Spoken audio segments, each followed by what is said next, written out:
Let's go live now to the Queensland Premier, Annastacia Palaszczuk. Wonderful news. There was one case that was detected in hotel quarantine, and it is the Delta variant. So what we do know is this Delta variant is of grave concern now. It's obviously becoming the dominant virus across the world, and of course it spreads rapidly. So we have 35 active cases. We had 10,087 tests yesterday, so well done. That's absolutely fantastic news. And we've had over 15,000 vaccines in the past 24 hours. In fact, it was 15,356.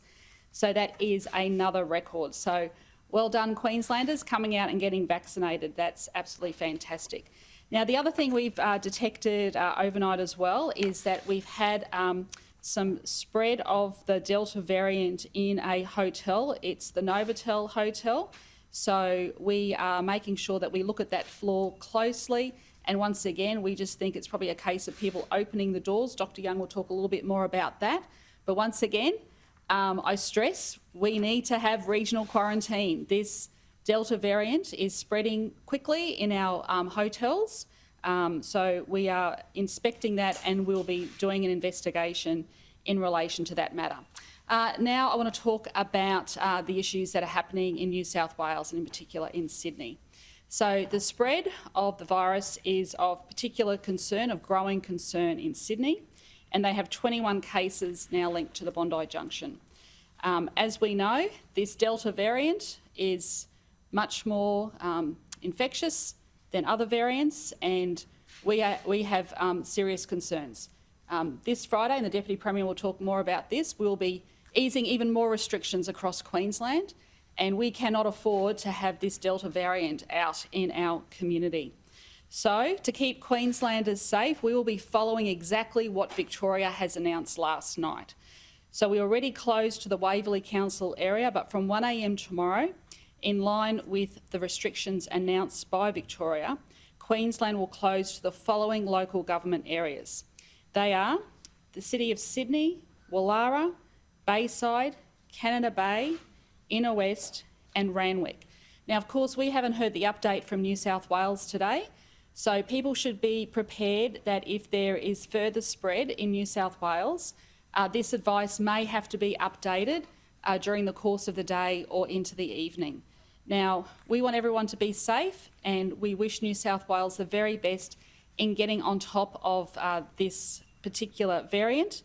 But as we know, we're going well here in Queensland, and we want to continue to keep Queenslanders safe. So a full list will be on the local government, of those local government areas will be on the Queensland Health website.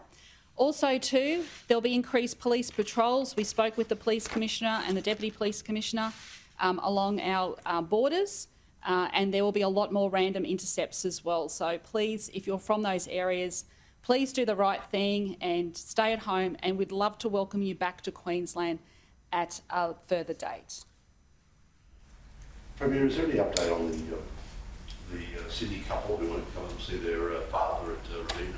Yes, there is actually, and I'm pleased to update in relation to this. So Dr. Young and I have had a lengthy discussion this morning. And what we would like to see from the New South Wales government, and this is a matter for the New South Wales government, if they want to break the 14-day mandatory quarantine for this couple, and if they can provide Dr. Young with how they will safely be transferred from Sydney to the Gold Coast, we of course will do everything we can to facilitate the reunion with his father at the earliest convenience.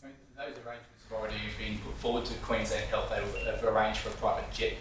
No, they have to put that forward today from the New South Wales government, and Dr. Young will look at that this morning at her earliest convenience.